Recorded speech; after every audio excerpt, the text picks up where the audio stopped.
trabaho madali. Wala kang karapatang maliitin yung trabaho ng iba. Yung iba sasabihin, gwardiya lang naman yan, rider lang naman yan, construction worker lang naman yan, gasoline boy lang naman yan, fast food crew worker lang naman yan.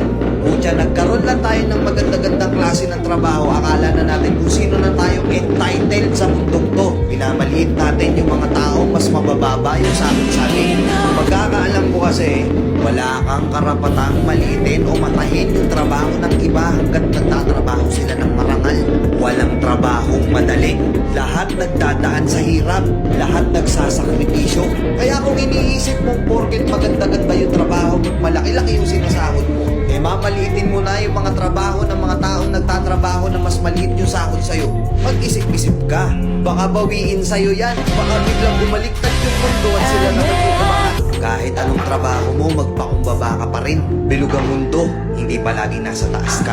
Kaya hanggat maaari sa lahat ng oras, magpakumbaba ka. Diba? May kilala pa kayong ganito. Minsan na rin pa kayong nilait ng mga ganitong klaseng tao.